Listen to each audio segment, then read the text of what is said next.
Gente, sejam todos muito bem-vindos aí ao projeto. Gostaria de ser muito rápido, muito sucinto durante as apresentações. Antes de mais nada, gostaria de ressaltar sobre conflitos nas organizações, né? Esse conflito ele é muito presente no nosso dia a dia. Dentre eles, nós temos estudado muito isso na psicologia. E essa psicologia, segundo os historiadores, é onde mais afeta a grande maioria da população, é o conflito na organização.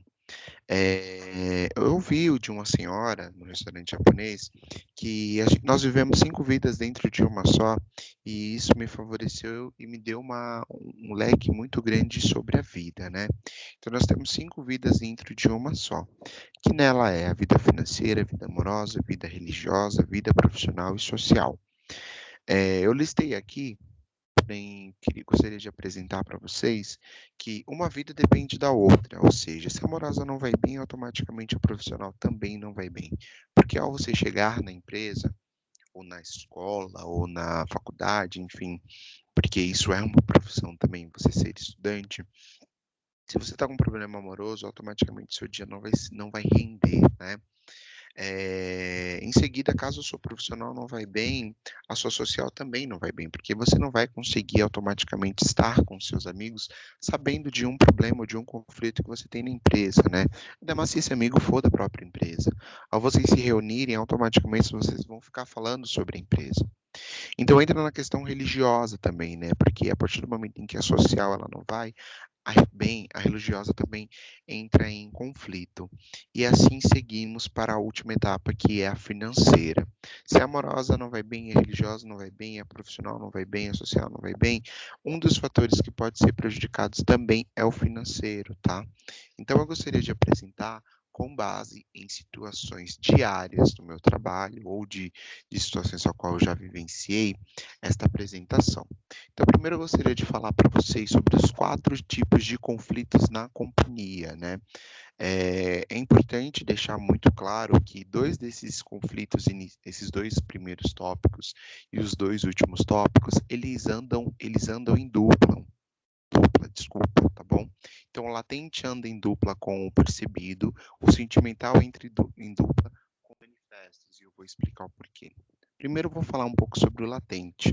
É um conflito que ele é declarado, porém, pelos elementos envolvidos. Os elementos envolvidos sabem deste conflito, mas infelizmente ou felizmente, dependendo do ponto de vista, acaba tendo um esquecimento para essa situação. Um exemplo claro é o RH mais financeiro.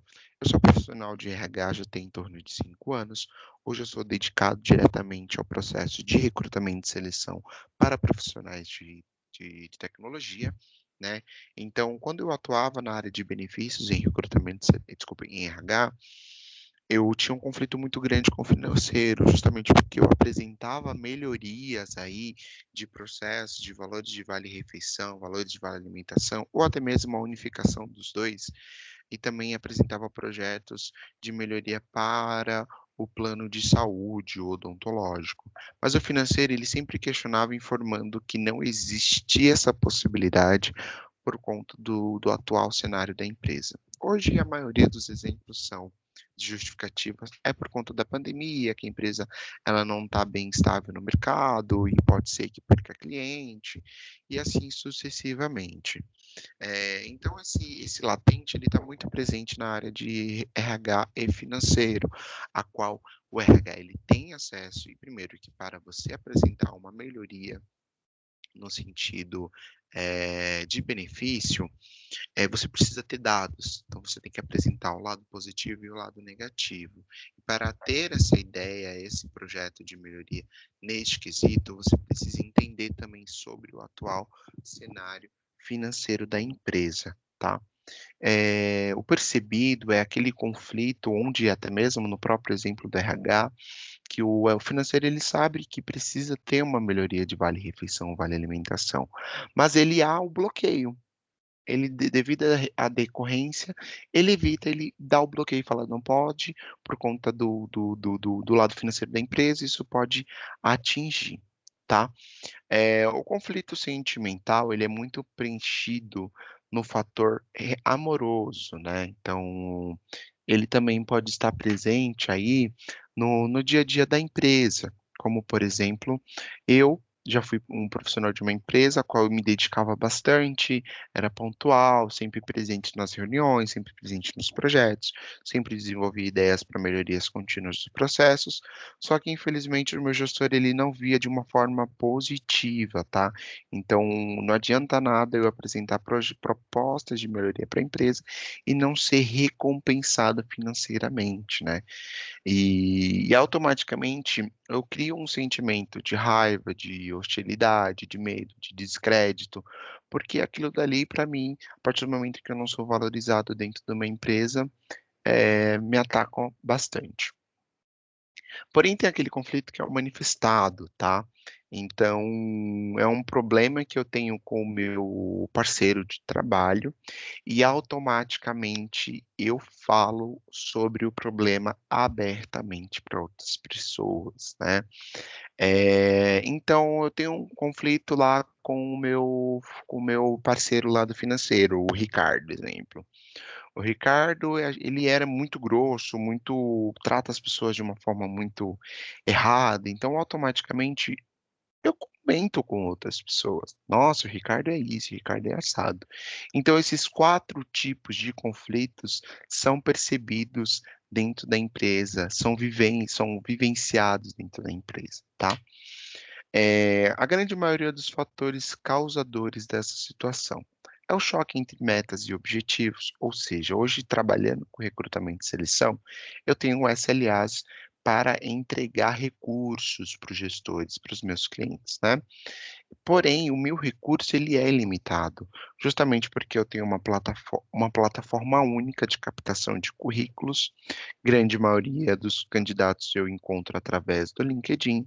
Só que antigamente nós, profissional de recrutamento e seleção da empresa que eu trabalhava, nós tínhamos o LinkedIn, o normal, né, o tradicional. Só que nós precisávamos de um LinkedIn Premium para captar até mesmo pessoas de um perfil mais avançado, né, ter uma conexão ilimitada, então isso era muito presente na dificuldade que eu tinha, então esse recurso limitado, ele automaticamente vai gerar um conflito dentro da empresa, porque o gestor ou o gestor da vaga ou o meu próprio gestor gerente, etcétera, de RH vai questionar, eu vou falar: "Olha, não atendi, porque eu não tinha um recurso mais avançado, uma tecnologia mais avançada para encontrar esses profissionais e atender aí.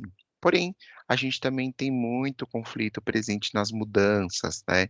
Então, a partir do momento em que há uma mudança de processos, uma mudança de gestão, existem alguns conflitos, tá? E os fatores pessoais?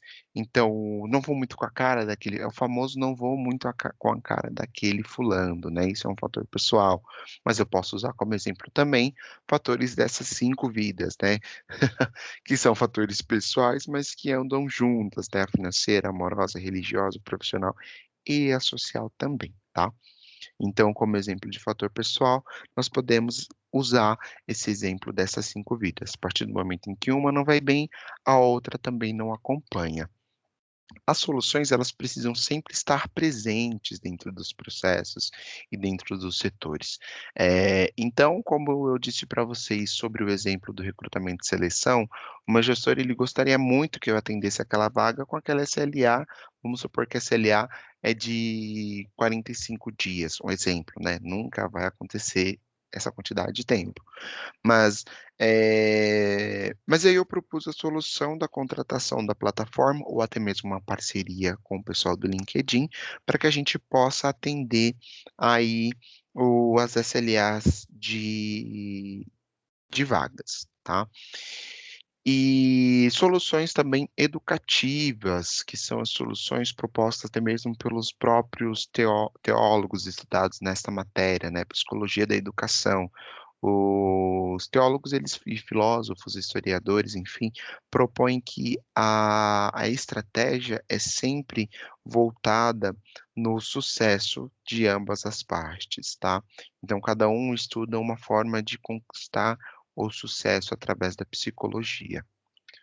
Essa pesquisa, esse projeto, ele foi realizado por esses alunos, Agradeço a total disponibilidade de todos, espero ter atendido aí as expectativas. Qualquer dúvida, estamos à disposição.